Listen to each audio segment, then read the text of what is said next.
the most important words in the English language are today I decide. Today I decide when I wake up in the morning, am I going to be in a positive mindset or am I going to be in a negative mindset? Am I going to be a victor or am I going to be a victim? So, we get to choose every day which one we're going to be, the victim or the victor. It's all up to us. Welcome to the I Am Wiser podcast, where the biggest questions in healthcare and wellness meet the collective wisdom of industry leaders and innovators. I'm Dr. Laura Purdy, and here we explore the intersections of AI, care delivery, telehealth policy, and more through the lens of those who are reshaping healthcare. This is not just about theory, it's about lived experience and real industry insights. Let's dive in and get wiser together. Welcome to today's episode of the I Am Wiser podcast with Dr. Laura Purdy, where we explore the moments of breakthrough, resilience, and reinvention that shape the way we live, lead, and care. I am thrilled today to welcome Richard Kaufman, known around the world as the Comeback Coach. He's a top-ranked podcaster, veteran advocate, author, and master resilience trainer who has gone from, as he calls it, dope dealer to hope dealer. His mission is to help people overcome adversity and reclaim their purpose, not with cliches, but with real stories and hard-earned wisdom. Richard reminds us that no matter how dark the road may seem, there is always a comeback waiting to be written. Welcome, Richard. Thank you so much for being here today. Thank you for having me on your show, and thank you for coming on my show in 2022. And hopefully in 2026, you'll be on a new show. I'm ready. Well, I really appreciate you being here. In the years of 2021, 2, and 3, actually, I transitioned out of the military in 2021. And that was when I started doing podcasts and starting to learn how to talk to people, how to talk about stories, and how to talk about wisdom. And I'm excited to do this for myself. So thank you for accepting my invitation. So let's dive in. It's truly my honor to be on your show. So, okay, I was a veteran for 14 years. You were a veteran for 23 years. And when I hear Master Resiliency Trainer, I think about Master Resiliency Training. Did you do that Army resiliency training with the hunt the good stuff and the dinosaur puzzles? Was that what you did when you were in? That was part of my training, but I did a lot of the training when I got out of the military. I've been out of the military now 13 years, so I spent a lot of time learning what resiliency is by having my own show, which now has almost 1,600 episodes talking about resilience. Oh my goodness, 1,600 episodes. Well, I think you're maybe episode 18 or 19 for me. So I'm excited to have such an experienced podcaster on the show. So let's talk about resiliency. How did you become so passionate about the concept of resilience enough to make you want to become known as the Comeback Coach and develop essentially a second career all about resiliency? Well, if it wasn't for Gary Vaynerchuk, I would not be known as the Comeback Coach. He actually came up with the name. He actually came up with the podcast. He told me to write a book. So if it wasn't for Gary Vaynerchuk, Gary V, I wouldn't be what I'm doing today. Well, my theory is I'm just too dumb to quit. And I figured that there's a lot of people out there, especially military, we don't like to quit. So we have to learn to become resilient. And when we get out, unfortunately, a lot of us struggle with finding a purpose and finding a mission again. So that's why I started the podcast. My goodness. So too dumb to quit, but acknowledging that you need to still have a mission. When the mission is over, the one that you serve for, we still have to have a mission that drives us to be able to have impact or to do things for the world. Yeah, because as a comeback coach. In the military, we knew what our job was. We knew what we had to do every day. We had to wake up, do PT. We had to be in formation at a certain time. When you get out of the military, we don't have that. We don't have our camaraderie. We don't have our friends. We don't have a mission anymore. And a lot of us end up looking at the bottom of a bottle or the end of a barrel. So my mission is to save as many lives as I can by talking about resiliency. I love that. When you transitioned out, so you said 13 years ago, when you transitioned, were there any resources available? Did you have to learn the hard way? What did you do when you integrated into civilian life? Well, I got hurt on duty and I lost 80% of my vision. And they medically discharged me Labor Day 2012. And that was the day that I attempted suicide. And the reason was because, well, if I'm not Sergeant Kaufman, who am I? Because they told me that, you're no longer Sergeant Kaufman. Well, for 23 years, I've been building that Sergeant Kaufman. And now you're telling me I'm no longer that thing anymore. And that was the day I attempted suicide and failed, thank God. But it was also that day that let me know, well, there's other people that are struggling out there. There's other veterans struggling with not having that identity anymore and not having a mission. And that's when I doubled down on the podcast to start talking to people to help them find a mission again. Because, so really it was therapeutic. Resources, but back then, I don't think it is like it is today. They give you certain classes like TAPS and stuff like that, but I don't think I was mentally in the space ready for those resources. Because you were still grieving. You were very much grieving that moment, the loss of your career, the loss of your vision, the loss of your stability, your future retirement. I guess medically retired is a type of retirement, but it's not the same as the achievement of working 20 years and retiring as staff sergeant or master sergeant or first sergeant or sergeant major. And my goal was to do 30 years. That was the ultimate goal. And then to go from one day being soldier of the year to the next day not being able to get something out of the refrigerator. Having your wife walk you around the house and then, losing your vision and then losing your career. It was a lot of grieving going on. At that time, it felt like you had lost everything. Yeah, and I had to rebuild, and I had to reinvent and reimagine my life all over again from literally from nothing, less than zero, because it took forever to get in the VA system. So It took me forever to get back to zero. From the loss, from the hit that you took with the negative of losing, and not really having the support to get there. Well, let me ask you this question. What would today, Richard, let's talk about wisdom. What would today, Richard, say to 13 years ago, Richard, looking that moment in the face, staring that moment in reality with the loss, with the grief, with the having your wife walking you around the house and not being able to get to the refrigerator to take food out, and you're no longer going to be command sergeant major, right? You're going to be disabled veteran, right? At least in the moment. What piece of wisdom would today you give 13 years ago you on this side of things? Well, there's actually two. And but number one is, I know it sounds cliche, but it's okay not to be okay. It's okay to struggle. It's okay to grieve the process. It's okay to realize where you're at and accept where you're at. And then the second one is the most important words in the English language are today I decide.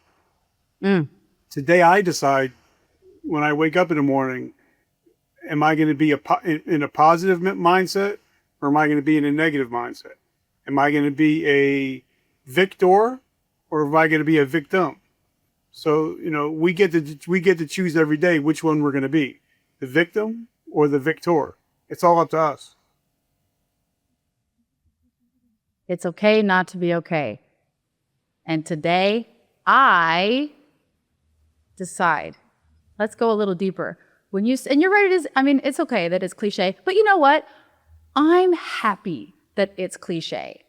You and I served at the same time. We had a 6 or 7 or 8 year overlap. And I remember a time, and specifically I'm talking about being in the military. I remember a time when it was not okay to not be okay. Especially in the early years of the war, in the early 2000s, there were people getting discharged because they were in those first, handful of years when things were pretty ugly. You know what I'm talking about. And it was not okay to not be okay. And people were afraid for their careers. They were afraid for their promotions. They were afraid for their families and their paychecks and their benefits because they were pretty messed up physically, emotionally, mentally, spiritually, because of the things that were happening at that time. And it was not okay to not be okay. And thankfully, by the time I got out, so I got in at 2007 and I was out in 2021, I got to live through that transition when it went from not okay to, yeah, it is okay not to be okay. And working for the WTU for 3 years, I got to see a lot of people get retained, actually, when it was mental, behavioral health, if they had PTSD or depression, or even sometimes wanting to take their own lives. Thankfully, there were resources available that a lot of those people got to be retained if they could and continue on to be productive. But how did you get to that? Because I know you must have been a part of that time when it was not okay to be not okay. And now you're here saying it is okay to not be okay. How did you get to that? Well, I mean, when I was in, I don't think it was called the Warrior Transition Unit at the time. I forget what it was called, but for about 18 MQB. months, I was in that, where I had to go to drill every month and just sit there for all drill and do nothing, play cards or play poker or chess. And I got sick of it after the first week. And every time I went to drill, I was getting books. I was reading books by Gary Vaynerchuk, by Robert Kiyosaki, Tony, listening to motivational tapes. And that's when I realized, there's a much bigger world out there than we actually think that there is out there.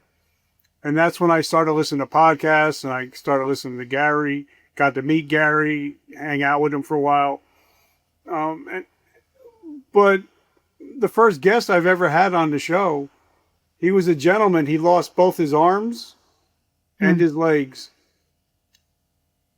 But as I'm interviewing him, his wife is holding up the phone to his ears because he's sitting in a jacuzzi in Aspen because he just got done skiing. And I'm like, wow, if he can do that, just because I'm 80% blind at this point, why can't I do more than I'm doing? And that's when the podcast first started. So for me, it's just interviewing people, like a gentleman. One of my clients, his name is Aaron Hale. He's blind and he's deaf, and he just ran the Badwater 135 and almost beat David Goggins' time, being blind and being deaf. So when you talk to people like that, it gives you hope to realizing if I can get through this, anybody can get through this. We can do whatever we decide we can do. Yeah, we can decide. If I wake up and I'll be like, I really don't feel like, watching my diet or eating right today or taking my pre-workouts, I just look back and I'll be like, what would Aaron Hale do? What would he do? And I'll be like, I know he's out there, he's getting ready to hike Kilimanjaro next year, and he's blind and he's deaf. So if he can do stuff like that, why can't we do more than what we think we can do? That's right. I'm feeling motivated now. I feel like I'm ready for a comeback. This is awesome. I'm feeling super motivated. But I think it's really interesting that what I'm hearing you say is that to get to that point, you had to be open. You had to be willing to hear what other people were saying. And I know a lot of veterans that, for the lack of a better word, that they're pretty hard, right? Like they have this hard exterior, their walls are up. And of course we say you have to be ready to change. The change starts with you and you have to agree to it. But it sounds like you were pretty open. You were pretty willing to hear what the people had to say because, yes, there is a whole world out there and there's a lot of advice to be received. Did you have any pride that you had to break down, or did you have walls that were up that you had to deconstruct in order to hear what these people were having to say? Well, when you're blind, you don't have a whole lot of pride. And I was probably one of the most arrogant, prideful people ever. But once I lost everything, I lost my vision. But thank God I had my bride, my beautiful bride. She she kept me on track, and she got me on the healing track. But when you're blind, you really don't have pride, because you literally have to ask, can I get some bread? Can you get me something out of the refrigerator? Can you take me to the bathroom? When you don't have your vision, it's hard to be prideful. So that wasn't an issue. After I got I believe God humbles us in certain ways, and he did humble me. Mm. So it was easy, relatively speaking, for you to say, can you help me? Well, for Can 18 you help months, me get better? I literally sat in a chair, blind, for 18 months. So the only time I got up was to go to the bathroom and to get back in the chair and go to bed. So for 18 months, I sat there and did nothing but listen to podcasts, audio books. Whenever I can get, even on the TV, I would listen to positive stuff. And then a friend of mine, she's a military veteran, Tammy Moses, she texted me one day and said, "Hey, you're the comeback coach. It's time for you to come back." I'm like, damn, I got called out like that. And that's all right, coach. Yeah. So that was the day that I hit record, and because I had a phone, so even if I could just hit the record on, it wasn't Spotify, it was Anchor back then. I could just hit the record button and start recording podcasts. And that's what I did. That's where it all started from, was that one phone call. Shout out to Tammy for giving you a taste of your own medicine, huh? Yep. You're the comeback coach. It's time for you to come back. So she held now, up the mirror. 13 years later, I think 5 or 8 surgeries later, I'm able to drive again. Thank God. I'm able to take my kids to school. I'm able to do these things. So God's working in my life. I love to hear that. Wow. Okay. So wisdom number 1, there it is. Wisdom number 2, here we go. Today, I decide. Yes. I decide. Yep. Not my physical condition, not the people that tell me what I should decide, not the circumstances, not the society, not the world, not the disasters, not the tragedies, not the crisis, not the trauma. I decide today. Tell me more about the significance of that statement in your life. I actually had, every year we do a Today I Decide Mental Health Summit. And I have different speakers come in and talk about, mental health. And it was when I was getting ready for one of those speeches that it came out, today I decide. I can either wake up in a good mood or wake up in a bad mood. It's going to be up to me. Whatever my day consists of. Like when I wake up in the morning, if I can see something, I sit up in bed and I say, "Thank you, Lord. Today's going to be an amazing day. I don't know what you got planned for me, but today's going to be an amazing day." So even if I didn't sleep good the night before because, PTSD and stuff like that, even if I wake up in the morning before my feet hit the ground, I'm in gratitude. And I'm like, you know what, Lord, whatever you got planned for me, that it's going to happen today. I'm excited for today. So if you wake up in gratitude and you go to bed in gratitude, your day is going to be so much better, because you're getting to decide how your day is going to start. And there's a piece of wisdom in there too. We can be grateful for what we do have instead of have angst. What's the word? Instead of complain about what we don't. Because either way, our circumstance is the same. We still have what we have and we don't have what we don't have. And we can either choose gratitude or we can choose complainitude. What's the opposite? What's the opposite of gratitude? But it's which one we choose that determines our outcome and our mindset for the day. Well, again, like before I go to bed every night, I wrap my arms around my wife. I pray for my wife. Then I say, I think of 3 things that happened during my day that I'm grateful for. So when, if I go to bed and I'm in gratitude and I wake up in gratitude, my life's going to be so much better. And I think that's a life hack for certain people. Just think of 3 things that happened during your day that you're grateful for. Maybe you got to kiss your child. Maybe, you got to hang out with your wife and watch TV while she made an amazing meal. You know, little things like that. If you go to bed with gratitude, you're going to wake up with gratitude. And gratitude and anger cannot occupy the same space. So you gotta pick which one you want. Add gratitude or anger. You gotta pick one. Can't have both. Can't have both. Nope. Richard, is this what it's like to be one of your coaching clients? Is this what it's like to be the comeback coach, full of positivity and gratitude and life hacks that make every day happier and more joyful? Well, it depends, depending on the day.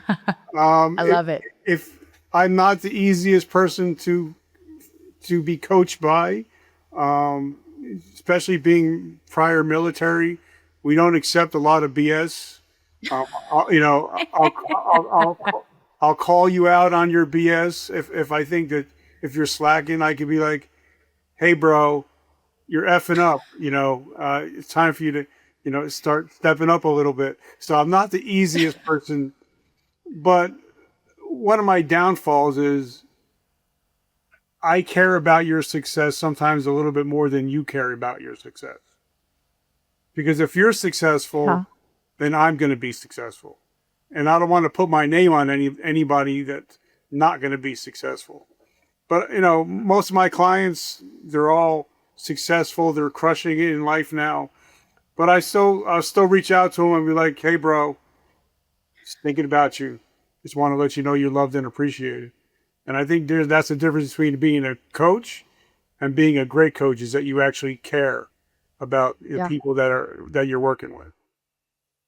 I love you. I appreciate you. Now don't screw it up. Yep. In the military, we can be like, "Hey, bro, you're fucking up." Get out. So, I tell people ahead of time, I'm not the cheapest coach. I'm not the easiest coach, but if you want results, you don't want cheap and you don't want easy. Wait, it's that rule, right? Fast, cheap, good. You can have 2 of the 3, but you can't have all 3, right? Really? So they get access to you. You're really good, but you may not be the cheapest. Yeah. And quite frankly, good mentorship that really cares about you and is not just involved in their own self-interest. Now that is a mentor worth paying for. So yeah, like I paid my mentors, Mr. John Lee Dumas, Entrepreneurs on Fire. I paid dearly to learn from that man, and he actually wrote the whole back cover of my book. But I paid to learn from that man, and it was worth every single penny. So there's a difference between cost and price, and I tell everybody, what is it going to cost you not working with me? Or what is the price of working with me? That's Today right. I decide. It's up to you. You can hire any coach you want to. You can hire anybody, but you want to make sure that somebody has actually been there, done that, got the T-shirt, and threw it away. Well, tough love is still love.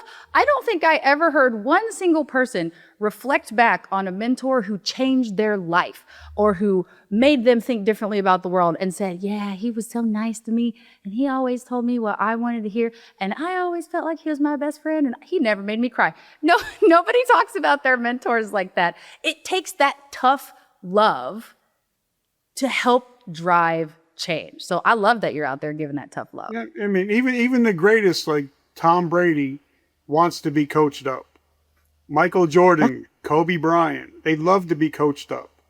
And I think that coaches need coaches to coach them up. So if you're a coach and you don't have a coach, you have a problem. Coaches need coaches to coach them up. I love that. I mean, so a good analogy for that is I'm a business owner, right? As a business owner, I need business mentors to help me figure out what I'm screwing up in my business, because nobody who works for me and probably nobody who works with me as a vendor or a client is going to tell me what I'm doing wrong and where my blind spots are. So we all have to have somebody who's better, smarter, more successful, more wise than us to look back at us and say, "Hey, here's where you're screwing up, Purdy." And it's never going to be anybody that's lower than you that's going to tell you what you need to hear. It's always going to be somebody that's where you want to get, that's going to tell you what you need to do to get to their position. Here's a good one for you, Richard. So like I said, I'm a business owner. I've had a lot of vendors. I've hired a lot of people who are experts in things that I'm not experts in to try to give me advice on things I don't know anything about. And I've paid a lot of price, but had not a lot of worth in that. So paid a lot of price for very little worth. I'm using your words. So if somebody's looking for a coach, what are maybe 2 or 3 things that they can look for in a coach, regardless of price, that will deliver worth or value? What makes a good coach? Have they done what you want to do? You know, if you're an 18-year-old kid and you're telling me you're a life coach, I'm not exactly gonna believe you because you haven't actually been there or done that. If you have never been married, don't tell me you're a marriage coach. You know, you have no idea what you're talking about. So, like for me, if somebody's looking for a podcast host or coach, you know, okay, I've got 3 million downloads, 1,600 episodes. You know, I've been there, I've done it. But I'm not going to hire somebody that has not been there, has not done that. And I think a lot of it is what other people say about that coach. You know, you could reach out to any of the people that I've coached, and they'll tell you about me, because I believe that a leader. I don't ever call myself a leader at all, never will, or an influencer. But you know, I believe that in order to be a leader, so to say, you have people want to be led by you. People want to have worked with you. You know, talk to people that have worked with you as a coach, as a client. Because people that have no longer worked with you, they're the ones that are going to be honest with you. You know, and I'm still friends with every client I've ever worked with. I'm still friends with all of them. And there's a difference between, you know, being a coach and being a good coach. That's one of the things is, you know, even Gary Vaynerchuk says one of the best business principles is care. Make sure you care about people. Make sure that you love on them. Make sure you know that, hey, you know, we may not be working together anymore. It doesn't mean I'm not here for you. My phone's always on for you. You know, so I think that those are some important things to look at. If you're looking for a coach, somebody that cares, somebody's got client testimonials that you can actually reach out and talk to these people, not just, oh, John D said that I was great. You know, well, no, here's Jerome Spearman Jr. Get in touch with him. You can talk to him one-on-one and then ask about me. So I think, you know, make sure that you're verifiable. Make sure you're just not telling a story. Yeah, anybody can be whoever they say they are, but you have to have done it. You have to be there, and you have to have real world proof. You got to prove it. I think the biggest flex is when you just say to somebody, Google me. That's like the biggest flex, because you could just, like, if you Google Vertical Momentum Podcast, we're on the first 8 pages of Google. So if you just Google us, then you'll know all about us. I don't have to say anything. It's there. It says itself. Yeah. And there's a lot of humility in that, right? You don't have to brag on yourself. No, like I said, and I think part of being successful is being humble and being teachable. So you can't be a braggart and also be humble at the same time. You know, no. I forget, I wish I remember who said it. They said, heroes get talked about. I mean, heroes talk about themselves, but legends get talked about. So I'd rather be a legend and be talked about than be a hero and talk about myself. I love it. Wow. You are a legend. You're a total legend, the comeback coach. So, Richard, listen, we have come to the end of our segment, and I really appreciate you being here with me today. There's so much wisdom shared, and I feel like that's really all you have to share is wisdom, and every 2 or 3 sentences that comes out of your mouth is full of some kind of wisdom that can make other people better and help other people help themselves improve their lives and make their comebacks. So I hope that people are feeling encouraged by listening to this. I hope they're feeling inspired, uplifted. I hope they're feeling gratitude. I hope there's attitude of gratitudes from listening to our show. And I want to give you a moment just to brag on yourself just a little bit. I know we can Google you. Everybody can Google you, but also where can we find you? Well, if you look up Vertical Momentum Podcast, we're on the first 8 pages of Google. So you can always get in touch with me on any of my platforms. Direct message me. It's always me. I don't have a VA for that. I answer all my own emails and direct messages. But I want to offer something to your audience. If anybody gets in touch with you and sends me their email, they'll get my book for free. They'll get a free copy of my book for free. And an hour of coaching for free.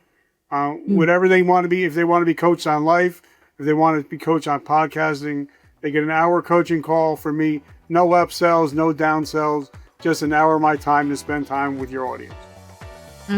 Thank you. Thank you. There's so much value in that. Thank you, everybody. You heard it right here from the Comeback Coach. Thank you so much, Richard. And I guess I'll talk to you in 2026. Have a great week. Bye, you too. Thank you for tuning in to the I Am Wiser podcast, where each episode brings us closer to a wiser, more human approach to healthcare. If today's conversation inspired you or sparked new ideas, share it with someone who's ready to rethink healthcare.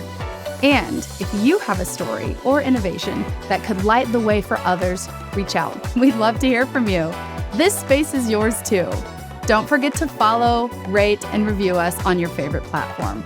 Until next time, stay curious, stay courageous, and stay wiser.